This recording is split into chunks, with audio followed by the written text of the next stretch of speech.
আসসালামু আলাইকুম গাইস, কেমন আছেন সবাই? বেশি বেশি ভালো আছেন। তো আজকে ভিডিওটা হচ্ছে Barcelona versus Real Madrid El Clasico নিয়ে, যেটা কোপা ডেল রের ফাইনাল আজ রাত 2টায় হবে। বিগত 3টা এল ক্লাসিকোর মধ্যে বার্সা রিয়ালকে ডমিনেট করে বিট করে জয় আনে। লাস্ট ম্যাচও আমরা দেখছি বার্সা কাছে 4-0 গেলে হারে রিয়াল মাদ্রিদ। কিন্তু এই মুহূর্তে বার্সা এবং রিয়াল মাদ্রিদ প্লেয়ারদের মধ্যে সবচেয়ে চরম দুর্ভাগ্যে আছে রিয়াল মাদ্রিদ, কেননা কামাভিঙ্গা আর আলবা রিয়াল মাদ্রিদে নাই, কিন্তু বার্সার ভিত্তিতে লেভানডস্কি নাই।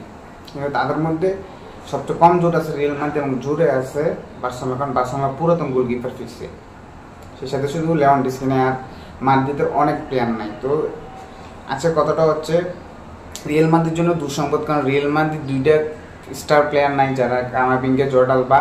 কিন্তু রিয়াল মাদ্রিদের মধ্যে আর বার্সার মধ্যে লেওয়া নাই, কিন্তু সব ঠিক আছে। যেমন বার্সার ভিতরে তখন সবচেয়ে বেস্ট খেলতে হয়েছে রাফিনা, লামিন ইয়ামাল এবং মিডফিল্ডার খেলতেছে পেড্রি, আমরা যেভাবে জানি। তো দেখা যাক আজকের ম্যাচে কী হবে। কিন্তু চরম দুঃসংবাদ হলো রিয়াল মাদ্রিদের জন্য, আর বার্সার জন্য খুব ভালো সংবাদ, কারণ পুরোনো গোলকিপার, নির্দিষ্ট গোলকিপার তাদের ফিরেছে। দেখা হচ্ছে নেক্সট ভিডিওতে। আসসালামু আলাইকুম।